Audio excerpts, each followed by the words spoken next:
Pelaksana tugas Gubernur Aceh Nova Iriansyah kembali menghadiri rapat paripurna lanjutan DPR Aceh tahun 2020 dalam rangka penyampaian jawaban PLT Gubernur Aceh terhadap penggunaan hak interpelasi DPR Aceh, Jumat 25 September 2020 malam.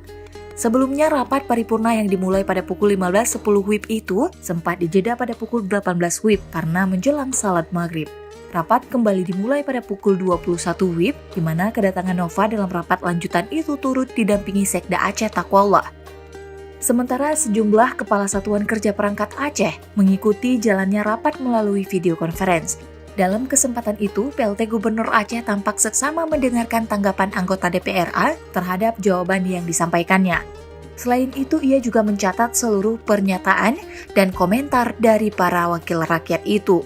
Sebelumnya, saat menyampaikan jawaban pemerintah Aceh terhadap pertanyaan interpelasi dari DPR Aceh, Nova menekankan dirinya sangat menghargai hak yang digunakan oleh beberapa anggota DPRA untuk meminta keterangan atau disebut juga hak interpelasi guna melaksanakan fungsi pengawasan DPRA dan menjadi bahan dalam penetapan pelaksanaan kebijakan gubernur. Nova juga berharap hubungan kemitraan eksekutif dan legislatif terus terjalin dengan baik dan harmonis dalam rangka mewujudkan pembangunan untuk meningkatkan kesejahteraan rakyat Aceh. Ada berbagai harapan dan masukan yang disampaikan anggota Dewan kepada PLT Gubernur Aceh. Salah satu di antaranya datang dari Tantawi SP.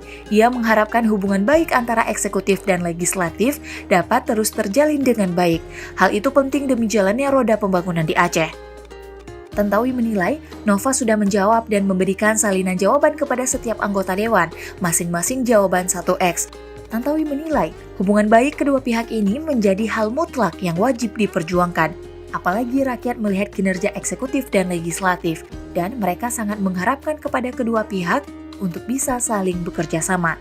Hal senada juga datang dari Tarmizi SP. Ia juga berharap hubungan antara DPRA dengan pemerintah Aceh dapat berjalan harmonis kembali demi mewujudkan kepentingan masyarakat. Ia menamsilkan keberadaan PLT Gubernur Aceh dengan DPRA bagai suami istri, sementara masyarakat adalah anaknya. Saat ini, kata dia, hubungan pasangan dalam rumah tangga tersebut sedang tidak berjalan dengan baik-baik saja. Oleh sebab itu, ia berharap hubungan kedua lembaga tersebut dapat dirujuk kembali.